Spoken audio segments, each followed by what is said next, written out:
Hey there everyone, Mazarok here, and today we've got some even more changes to Protection Paladin for 10.0.7. Lots of exciting stuff to be had here.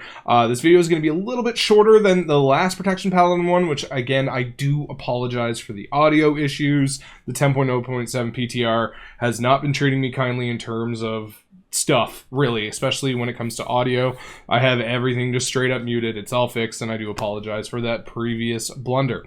Before we do get into it, though, please do like, comment, subscribe. I cannot do this without the love and support of my patrons, so thank you so much. If supporting me directly is something that you wish to do, there's a Patreon link down below. There's also a Discord link. Come join a wonderful community full of great people, and as well, come see me live on Twitch. Twitch link down below. Alright, so in the Wowhead post for the 10.0.7 patch notes, which means that it's probably not far if they've actually kind of said some of these things, right? Like, hey, it's coming around. Like, we're going to be doing this. There's a couple of Protection Paladin changes that are good for all the specs, but we're going to be focusing on Prot particularly, and there were no other tank changes, so we are focusing strictly on Prot today.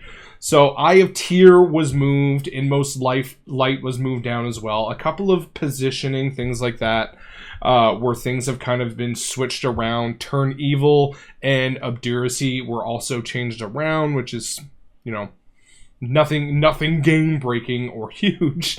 There were some stuff that was made available to the class tree that they made specifically for the Retribution class tree. So that's nothing huge or anything there. But Crusader's Reprieve did also see some changes here. And this is actually very interesting. So your Crusader Strike, Rebuke, and auto attack range is increased by 3 yards. And using Blessed Hammer heals you for 2% of your maximum health. Now, this is a 1 talent point in the tree, and you can pretty easily go get this, which is very, very nice. But we now also found out what Lightforged Blessing does for Protection Paladin.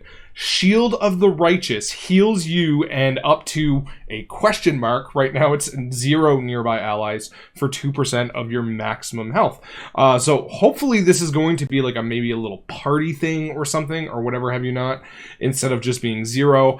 My guess is they haven't figured out the right number for that one yet. But it is Shield of the Righteous, which is really, really nice. So you actually, and on top of that, it heals you. So every time you use Blessed Hammer, you heal for 2%. Every time you use Shield of the Righteous, you heal for 2%. That is a lot of passive healing. That is going to be insanely nice for Protection Paladin. I'm not going to lie. I'm really, really interested in some of these changes, especially because with the fading light portion that down here, right? So when you have the Blessing of Dusk, because of Dusk and Dawn has been completely reworked, and I actually really do enjoy this talent.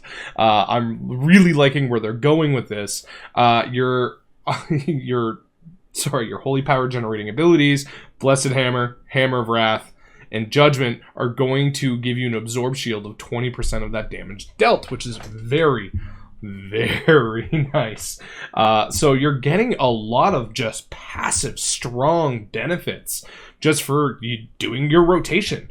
And it makes the class tree for Paladin a lot nicer, to be honest with you. I'm actually really enjoying where they're going with this. Now, please don't comment on my build if it's right or wrong. I just put something together quickly for the video.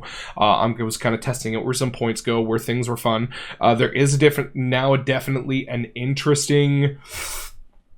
You can get all 3 capstones, but you have to give up Strength and Conviction or Seal of Might to be able to kind of really get there and do that. So we're going to have to do the math on whether Seal of Might is better or Strength of Conviction. So we're going to see there. I think that's just going to come down to straight up math. The sim gods are going to do something with this, and we'll see which one's better, but it is possible to get all 3 capstones here, which is very, very nice, not going to lie. I'm really enjoying that here. We also did see a bug fix for Uther's Council and Seal of Charity, because this could actually crit and double dip on verse and some stuff like that. So they just kind of brought that down a little bit, but all in all, I'm very excited for the spec tree, the class and spec tree combined. Prot Pally is getting some very interesting decisions to make. We're getting a very nice buff with Sanctified Plates right off the bat. This is, holy jeez, this is nice. All around, though, very, very excited for where Prot Pally is and where they're going and what they're going to have available to them. Keep up with the channel if you are interested in hearing more about this. As we get closer to 10.0.7 and we do more testing and all that fun stuff, I'm going to come up with what I think is probably one of the better builds. So far, like, I think I could slam this in and just have a ton of fun with it. Whether it be the, the most optimal one or whatever have you not is left to be seen. But Protection Paladins, like, they're not nerfing anything yet, which is really, really, really nice.